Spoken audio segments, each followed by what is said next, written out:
Hello, my name is Martha Kurgans, and today is day 90 of the Richmond Public Library's 100 Days RVA Reads, which is a program promoting PBS and WCVE's The Great American Read.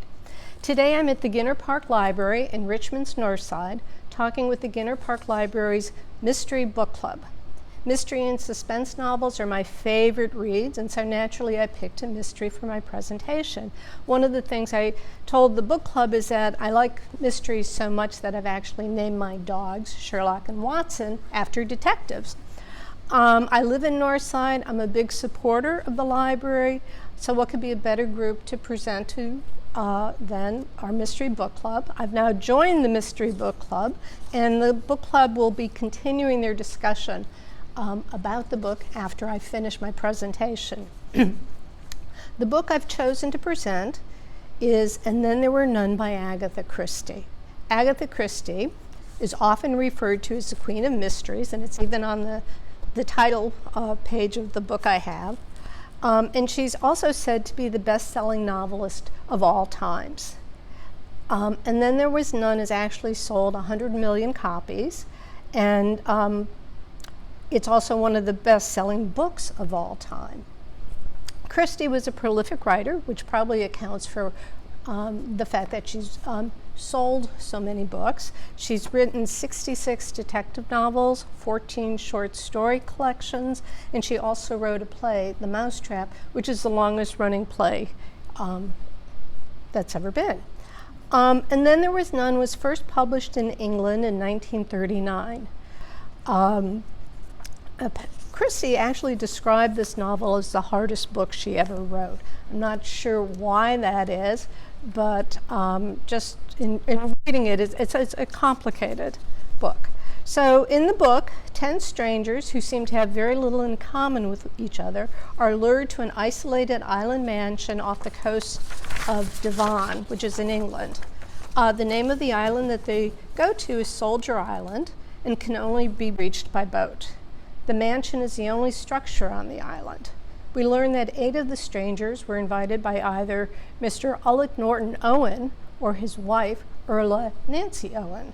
The guests include Justice Wargrave, a recently retired judge, Anthony Marsden, an amoral and irresponsible young man, General MacArthur, not the one we all think of, but General MacArthur, who was a retired World War I hero, Emily Brent, an elderly rigid spinster, Dr. Armstrong, an alcoholic doctor, Mr. Bloor, a private investigator, Philip Lombard, a soldier of fortune, and Vera Claiborne, a young woman who believes she's been hired to be Mrs. Owen's secretary. The other 2 characters in the book are Mr. and Mrs. Rogers, the butler and housekeeper, who've been hired specifically for this occasion to help the guests. At the beginning of the story, the reader's introduced to each of the guests as they travel to Soldier Island. We learn a little bit about each guest and how and why they were invited. After they arrive, they learn that their hosts have been delayed and will be arriving the next day. Mr. Rogers assures them that he's received instructions to care for them and dinner is served. As the guests relax after dinner, they notice the 10 China soldiers that are sitting on one of the tables in the living room. And they also comment about this nursery rhyme that is hung in each of their rooms. And the nursery rhyme goes like this. 10 little soldier boys went out to dine. One choked his little self, and then there were 9. 9 little soldier boys sat up very late. One overslept, and then there were 8. 8 little soldier boys traveling to Devon. One said he'd stay there, and then there were 7. 7 little soldier boys chopping up sticks. One chopped himself in half, and then there were 6. 6 little soldier boys playing with a hive. A bumblebee stung one, and then there were 5. 5 little soldier boys going in for law. One got into chancery, and then there were 4. 3 little soldier boys walking in the zoo. A big bear hugged one, and then there were 2. 2 little soldier boys sitting in the sun. One got frizzled, and then there was 1. 1 little soldier boy left all alone. He went and hanged himself, and then there were none. So, while the guests relax, Mr. Rogers puts a record on the phonograph, and then an unknown voice on the record accuses each of the 10 people in the house of hiding a guilty secret for which they must be punished. One by one, the voice accuses each of having committed murder but escaping justice, and then asks if any of the accused wish to offer a defense. Mr. Rogers, of course, maintains he was instructed to play the record and knows nothing about it. He and his wife appear to be as shaken by the recording as everyone else.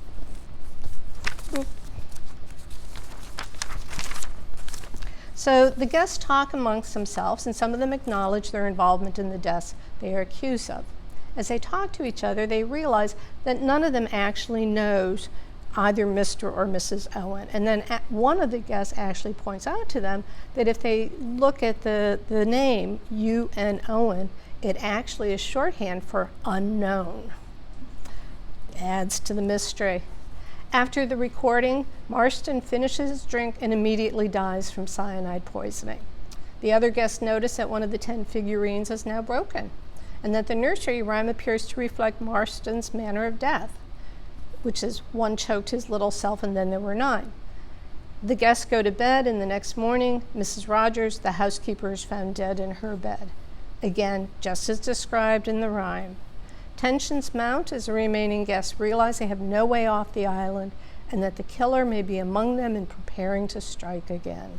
As the novel progresses, the tensions and suspense increases, and one by one, each of the remaining guests are mysteriously murdered. Each time, their death corresponds with the nursery rhyme, and each time another one of the China soldiers is smashed. By the end of the book, everyone on the island is dead and has died just as the rhyme said they would. So the question is, how could that be?